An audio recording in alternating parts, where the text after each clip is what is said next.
तो उनके पास जवाब नहीं। फिर उन्होंने कहा जो मुझे सबसे बुरा लगा, अरे मुलायम काशी राम, और बड़े उत्साह में।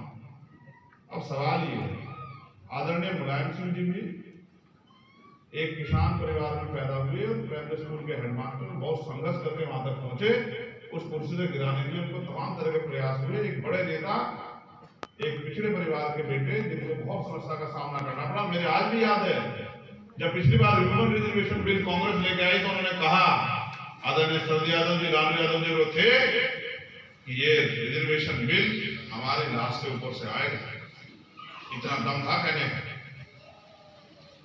अब दूसरे मान्यवर काशीराम साहब, तो मान्यवर काशीराम साहब हमारे यहाँ कहा गया, गुरु गोविंद दो खड़े काके नाम पाए, और बलिहारी गुरु आपने गोविंद जी बताया।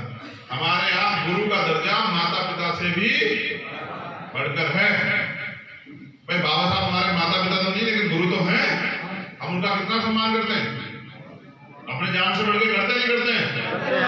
उनके अगर तस्वीर को माल्यार्पण करने के वैज्ञानिक दृष्टिकोण में तो भी जूते निकाल के जाते नहीं जाते हैं। अब काशीराम साहब हमारे रहबर हैं, उन्होंने हमें बोलना, संघर्ष करना सिखाया। गरीब के बेटों में भी सामाजिक चेतना पैदा की, जागरूकता पैदा की। वो खुद के लिए नहीं जिए, पूरा जीवन क्लास 1 की नौकरी को लात मार दी, अपमान सह के हमारे लिए संघर्ष किए। अब आप बताओ, वो हमारे गुरु भी, हमारे पिता के समान भी, उनके परिनिर्वाण में कोई हंस के मजाक बनाए तो हमें कैसा लगना चाहिए? खिलवाड़ करेगा, कोई हमारे महापुरुषों का अपमान करेगा तो हम कमजोर हैं?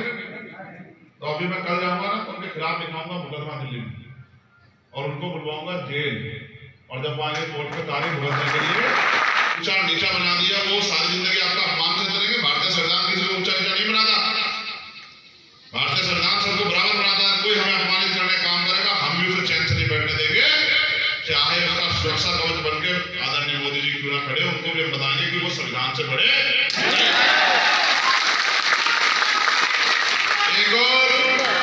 एक और ऐसे संत हैं जो संतों जैसे वस्त्र पहनते हैं, जबकि ये मेरा भगवा से कोई विरोध, महात्मा बुद्ध का रंग है, ये चीवर का रंग है। तो वो वहां रहते हैं मध्य प्रदेश के छतरपुर में। उनके भाई को भी सूझा कि भाई वो तो बहुत ताकतवर है, क्योंकि प्रधानमंत्री भी उनका सम्मान करते हैं, मुख्यमंत्री भी। उनका भाई हमारे गरीबों की उसमें शादी में गया, गाली गलौज कराया, मारपीट। उनको लगा कि भाई उनका कुछ हो नहीं सकता, और उनको ये नहीं पता कि आज का जो युग है, कलम युग, इसमें चंद्रशेखर आजाद भी है। वो अलग बात है कि भाई उनके लोग हर जगह बैठे हो, थोड़ा सा कर देते छूट छूट, लेकिन फिर पकड़वा के खड़ा तो करवा दिया कटघरे। फिर उनके लोगों ने छूट छूट दे दिया, हमने कोई बात नहीं, इतनी सजा हो इसी में अकल लग जाएगी। अगली बार किसी गरीब के घर में जाके उसकी बेटी का अपमान, ये बात मैंने आपको इसलिए बताई कि जिनका राज नहीं होता, माननीय काशीराम साहब कहते हैं, उनके साथ जुल्म जाते हैं, अत्याचार होता है, उनको अपमान सहना पड़ता। आज हम उसी को सह रहे हैं देश में, चाहे वो दलित वर्ग के लोग हों, चाहे वो पिछड़े वर्ग के लोग हों, चाहे वो गरीब वर्ग के लोग हों, चाहे वो किसान हो, चाहे वो मुसलमान हो, जैन हो, सिख हो। जैनों को देखो, जैन तो कहते हैं आर्थिक रूप से बहुत मजबूत है, लेकिन जितने जैन तीर्थ स्थल है सब पे भाजपा के लोग, आरएसएस के लोग कब्जा कर रहे हैं। वो रोज बेचारे परेशान रहते हैं, रोज ट्वीट करते रहते हैं, रोज आंदोलन करते रहते हैं। अब देखो उनको भी दिक्कत हो रही है। ईसाइयों की तो विचारों की कोई हैसियत नहीं बची। अगर वो अपने क्या नाम चर्च में भी क्रिसमस वो कोई त्योहार मना रहे हैं या अपने मसीह को कुछ पूजा अर्चना, वो तो बेचारे अगर कोई कार्यक्रम कर रहे हैं तो उनको परमिशन लेनी पड़ती है। सब लोग करते, धार्मिक आयोजन को परमिशन देता है क्या? अगर वो करेंगे तो उनको लेनी पड़ेगी, परमिशन भी लेंगे। फिर कोई आके नशेड़ी या कोई इस तरह दबंग के आदमी आके महामानव की मूर्ति को फेंक जाएगा, तस्वीर फाड़ देगा, ये भी उत्तर प्रदेश में चल रहा है। तो उत्तर प्रदेश में जिनका राज है उन्हीं की आस्था है, बाकी लोगों की आस्था। इसका मतलब ये संविधान का राज, और हम कैसा राज चाहते हैं? तो संविधान का राज तब आएगा जब आप राज सत्ता अपने हाथों में, और राज सत्ता मांगने से नहीं मिलती, राज सत्ता शेर की सवारी है। अगर आप राजनीति में सत्ता में नहीं रहोगे तो शेर तो क्या करेगा? शेर आपको खा जाएगा, नहीं खा जाएगा?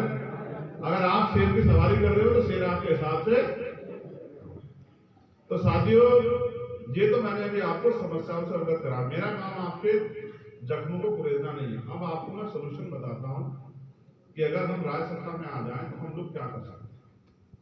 इस बात का आप गौर करो, रिकॉर्ड करने के बजाय दिमाग में रिकॉर्ड करो, इसका डाटा ज्यादा बड़ा है। बस आपको तो मोबाइल फोन आ गया, इतना इतना लिटरेचर लिख दिए, 23-4 वॉल्यूम लिख दिए, लिखे नहीं लिखे, इतनी किताबें, सिंबल ऑफ नॉलेज, सब कुछ कर दिए, नहीं कर दिए। तो अब सोल्यूशन ये है कि हम करने क्या वाले हैं। किशोर कुमार पगला जी हमारे बड़े भाई पसंदीदा गायक और हमारे बीच में, मैं आग्रह करूंगा कि आगे आ जाओ।